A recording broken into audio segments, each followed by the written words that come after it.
Fortnite Clone Wars event is finally here with 7 new skins, force powers, and a custom battle pass, making this the biggest update of Season 2. On the map, you can now find holograms, and interacting with them will teleport you through a rift where you'll walk out as a Sith or Jedi apprentice. Now you've got a lightsaber, and it comes with new force powers like double jump and force push, and let me tell you, this sends people flying. But you can only get this if you talk to Obi-Wan. Instead, there's a chance you find Anakin Skywalker. He's one of the new outfits of Fortnite, and if you learn your Jedi abilities from him, you get a blue saber and the force pull ability. This is insane. It can pull props, players, and even destroy builds. Although some of us prefer the Sith, and that's where Darth Maul comes in. Not only do you get a red apprentice saber, but he has an exclusive force throw that is easily the most overpowered ability in the game right now. Your best chance of finding them is by looking at the map. They'll appear with different colors depending on the NPC, but make sure to get there before time runs out. This event runs until May 23rd, and Epic really went all out with a brand new lobby screen that looks incredible, but the most impressive part is the mini battle pass. It has 24 rewards, including 6 level up tokens, a pod racing emote, and 5 skins. To progress it, you simply have to do Star Wars quests, but these red tiers at the bottom can only be unlocked once you pay 1,000 V-Bucks. Sounds fair considering Darth Maul is in here as the final reward, and you also get 3 clone troopers with the premium pass. Maybe you might be a little impatient? Well, you can head to the item shop right now, use code T5G to buy not only Anakin Skywalker, but also Padme. Thanks to everyone who supports our channel. Back in game, it's not just sabers and force powers, you can now find galactic chests around the map. They'll give you a brand new weapon that has unlimited ammo, and it's just way better than the original blaster. Clones are guarding this place, but you can still find them. There's a chance a rift encounter will appear, giving you a clone trooper store. They sell rifles, ammo, you can even get a chest and upgrade bench. These are the 4 locations that can show up, and one of them is an armory full of supplies. It's hard not to feel more interested in the earthquakes happening right now on Fortnite's island. Tons of cracks have opened in the middle, causing huge tremors, and it's building up to this season's live event. That's because Fortnite just added new sounds for a volcano, including thunder, rumble, and moving the earth. And so while we wait with excitement, Epic's introduced 4 reality augments like Steady Hands, which lowers marksman recoil, and Desperate Reload that obviously increases pistol reloading. Tracker's Armory brings the flare gun back into the game, along with the Shadow Tracker, so definitely keep an eye out for that. That's especially if you carry an SMG around, because the SMG sign-off perk gives bonus damage on your last 3 bullets. But definitely stay tuned for the next batch of Star Wars quests, which will bring a huge Star Destroyer to the map. You can already spot it heading to the island in the lobby, and it'll be joined by another Star Wars character which fans have been wanting for years. Emperor Palpatine is coming to the game with an encrypted skin in the files, along with a single voice line that says, "The time has come.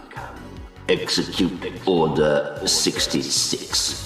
One return a lot of people won't be happy about is the drum shotgun. Not only will this thing make a comeback soon, it'll even have a mythic variant for a boss next season, so if you hated it already, imagine how overpowered it'll be. If you prefer sweating it out, you might like the brand new Aura skin. As the most popular outfit in the game, it's no surprise Epic has finally used her as this season's FNCS model. You'll be able to pick her up in the item shop for the final soon. Like I said, go T5G if you can. But there's even more FNCS items, because Epic has already decided that one of the next skins for the tournament will be based on Renegade Runner. She only just released a few weeks ago, so this is about to be one of the fastest reskins we have ever seen. Get ready to watch an entire biome appear in front of us in Season 3, because there's more leaks about the jungle. There's expected to be volcanic boulders, palm trees, and vines across the jungle floor. Epic's even working on a mud feature that'll slow you down as you walk through it. I've been scared to roam the jungle though, because this place isn't going to be empty. Along with POIs throughout the biome, there's also going to be a jungle boss roaming the area, likely with some new mythics. From Predator's Claws to Wolverines, it looks like Epic is working on another addition to the X-Men in-game. X-23 was added last year with the codename Dark Azalea, and leakers have found a new skin called Vivid Azalea, which could only mean one thing: another design. If anyone's gonna try to capture them, it'll probably be in the new armored car.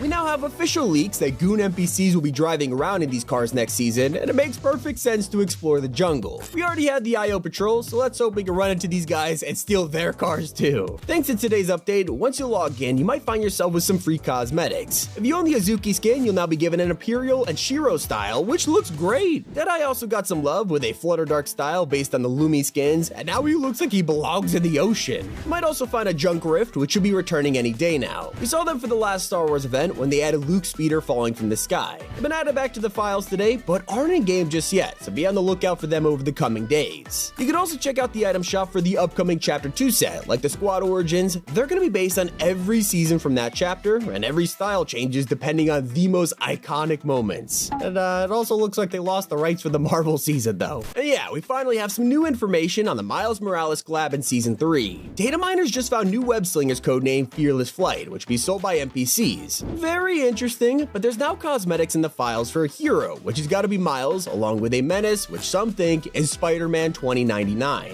If that's not enough to convince you, Spider-Gwen has been re-added to the files as an NPC to join them, so we could see these guys sometime soon or even arrive for next season. If you prefer Fortnite's own skins to collabs, then you might want to make a space in your locker for the first Black Knight reskin. We all thought it was going to be Moss Knight leaked years ago, but it looks like it'll actually be Gelatin instead. There's also a version of Torin in the survey with this style, so Fortnite might even make a pack out of him. Now that's not the only thing we've been waiting forever for, because First Person has received its next update and the release is getting closer than ever. The new feature allows shoulder swapping, so you can switch from left to right for looking around corners or just which angle you prefer to play with. One of the most expensive skins is making a return, but not in the way you might think. Hunmaster Saber has been re-added to the files, but in his boss form from the Resistance season. He's not in game yet, but it looks like Epic are working on adding him back or even someone with similar attacks. Something that everyone is happy to hear is a live event that's being worked on. It's called Arnold for now, and while it doesn't have the one you're thinking of, it will have 3 acts, guards, and other gameplay elements, so let's hope it's for the end of this season. If you consider yourself a collector, make sure to have a Discord account because starting May 4th, if you share your Fortnite screen to any friend on Discord, you'll be rewarded with an exclusive wrap. Fortnite made it pretty clear they'll probably sell this in the item shop though, so don't get too stressed if you miss it. Anyone who drops at Shattered Slabs after today's update will find it looks a little different, and that's because grind rails are now scattered all over the place and make getting around 10 times easier. This was one of the hardest POIs to loot for most of Chapter 4, so it's a necessary improvement.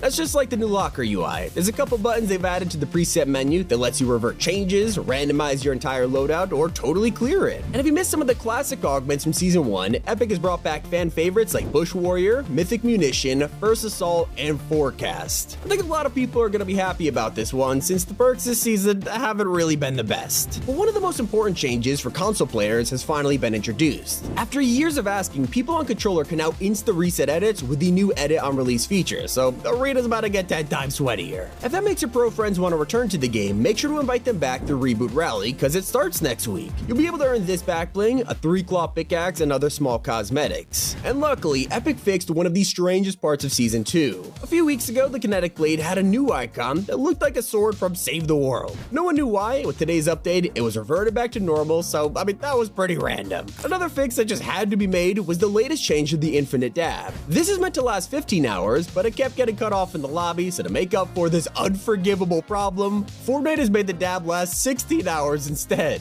So while you're in the lobby, check out the new images for Zero Build and regular BR, cause they're now Star Wars themed. And if you're already progressing the mini pass, there's a reward for completing every single challenge. You don't have to do all of them to get the skins, but some people are completionists, and for that effort, enjoy your light and dark loading screen. That is every secret of the Star Wars update. It's been Tommy, and keep it here on Top 5 Gaming.